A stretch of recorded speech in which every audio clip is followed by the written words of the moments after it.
Bueno, el crimen ritual que nunca existió como tal, porque la palabra ritual significa que es una obligación religiosa, es una institución religiosa, así como antes los cristianos, antes de comulgar, digamos, tenían que llegar en ayunas por lo menos 3 horas antes de comulgar, o tienen que confesarse antes de comulgar. Antes se practicaba el ayuno, en viernes jamás se comía carne, en Cuaresma, durante los 40 días de Cuaresma, digamos, se imponían alguna disciplina en cuestión de alimentos.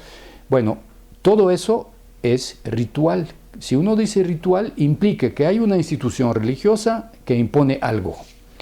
Crimen ritual en este caso, y insisto, es una invención absoluta, como tal nunca existió. Crímenes sí existieron, crimen ritual no. El crimen ritual, la acusación nace en el siglo XII, en Europa, en la Europa cristiana de la Edad Media. Corre el rumor de que en Semana Santa, que coincide con la semana de la Pascua judía, en Semana Santa los judíos tienen la obligación religiosa, por eso ritual, de asesinar a un niño cristiano para desangrarlo y con la sangre preparar la masa para hacer su pan ácimo que van a consumir, que van a comer en la gran Pascua judía, que celebra año tras año la liberación del pueblo de Israel cuando Moisés lo sacó de Egipto. Bueno, fábula para señalar que es una invención absoluta. Una fábula es algo que se inventa. Una fábula no es una historia. No le puse mito porque hubiera podido ponerle mentira, pero no le puse mito porque el mito, por ejemplo, tomemos el caso de México. Uno de los mitos fundadores de la nacionalidad mexicana es la leyenda heredera de los mexicas, de los antiguos aztecas, de que salieron algún día de Aztlán, que hasta la fecha ni se sabe bien a bien dónde era Aztlán. Hay por lo menos 7 pueblos que pretenden que de ahí salieron. Ahí estaban las 7 cuevas de Chicomostoc y de ahí salieron los aztecas, y siguiendo una profecía se instalaron donde iban a encontrar el águila sobre el nopal comiéndose la serpiente. Este es un mito, pero es un mito fundador. Es un mito positivo que no hace daño a nadie. Por eso no utilicé la palabra mito, porque en mito sí hay invención, hay leyenda, pero el mito no tiene esas consecuencias como las puede tener la fábula, ¿no? Si la fábula es un cuento para niños, como un cuento de Grimm, el Caperucita, o Blancanieves y los 7 enanos, bueno, pues no hay problema, es un cuento, ¿verdad? La fábula ya es otra cosa. Lo que pasa es que mis jesuitas de la Civiltà Católica siguen con el viejo discurso religioso antijudío, pero compran, se chupan el nuevo discurso antisemita. De tal manera que en esos 34 años que estoy estudiando en este libro, la revista prácticamente es una antología de todas las formas de antisemitismo. Y lo que me llamó la atención es que adentro de todo ese arsenal de acusaciones modernas contra los judíos, recuperan la vieja acusación medieval, que podríamos considerar como arcaica, del crimen ritual, ¿no? Como si alguien en ese momento hubiese vuelto a hablar de las brujas y a decir, a las brujas hay que enjuiciarlas y castigarlas. A fines del siglo XIX nadie habla de las brujas como esas criminales que envenenan los pozos y matan a la gente y que tratan con el diablo, porque ya no se cree en el diablo, ¿no?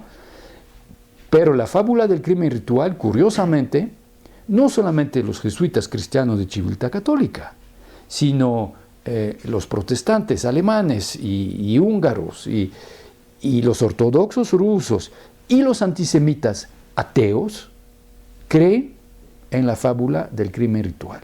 Yo podría decir que en esos 34 años nunca hubo tantas acusaciones y procesos por supuestas acusaciones de crimen ritual en Europa Central y en Europa Oriental.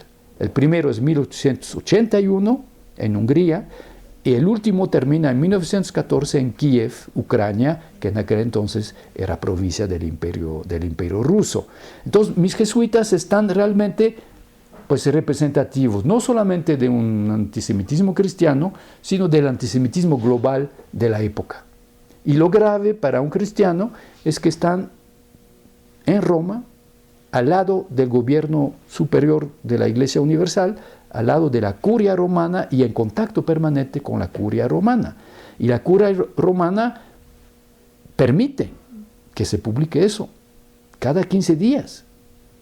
Entonces ahí sí hay una responsabilidad romana de esa fábula del crimen ritual, y es tanto más interesante que, por ejemplo, en otros países, otros jesuitas de otras nacionalidades nunca tocaron ese tema y no fueron antisemitas. Es más, en Inglaterra, en Estados Unidos, piden a Roma que se condene la fábula del crimen ritual como lo han hecho los papas anteriores. Eso ocurre en 1475, fines del siglo XV, en el norte de la Italia actual, que era el sur del imperio, el llamado Sacro Imperio Romano Germánico, que después será el imperio Austria de los Habsburgo.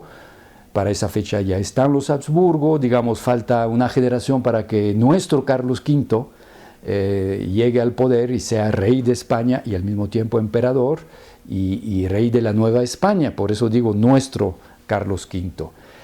Hay que saber que es una provincia donde hay gente que habla italiano, gente que habla alemán.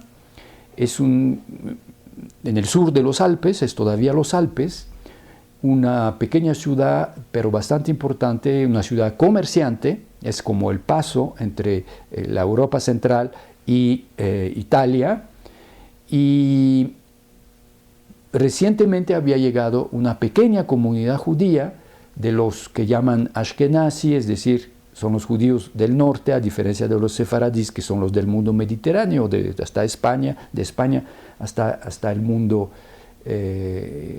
hasta el Imperio Otomano, el Medio Oriente y todo eso, ¿no? Por cierto, estamos unos años antes de la expulsión de los judíos de España, todavía están en España.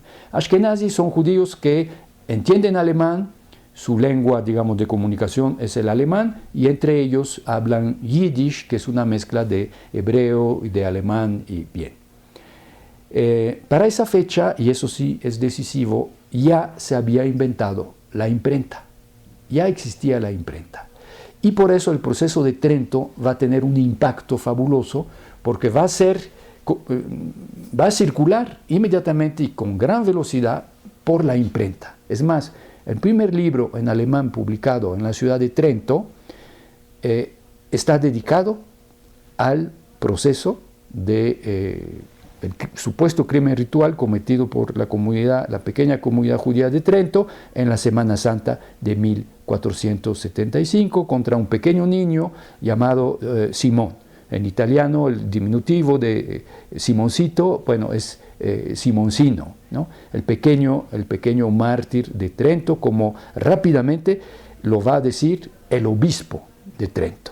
Y es interesante porque lo va a decir en contra de la voluntad de Roma y de la voluntad del Papa. Ahí hay un conflicto en el seno de la Iglesia, pero él no solamente manda a publicar el libro, sino que enseguida manda hacer unas ilustraciones. Es decir, el libro, no solamente para la gente que sabe leer, que es una minoría, pero el libro viene con grabados, litografías, entonces imprenta, y circulan una cantidad de, hoy en día diríamos monitos, ¿no? Precisamente de la vida y de la muerte y del martirio del Simoncino de Trento.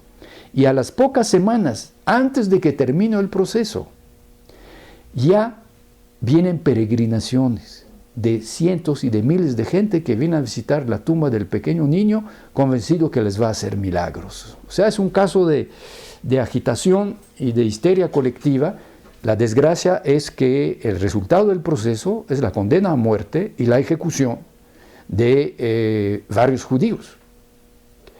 Y digamos, el proceso de Trento, la acusación de crimen ritual contra los judíos de Trento va a ser el prototipo que se va a repetir hasta el proceso de Kiev contra el judío Mendel Beilis entre 1912 y 1914.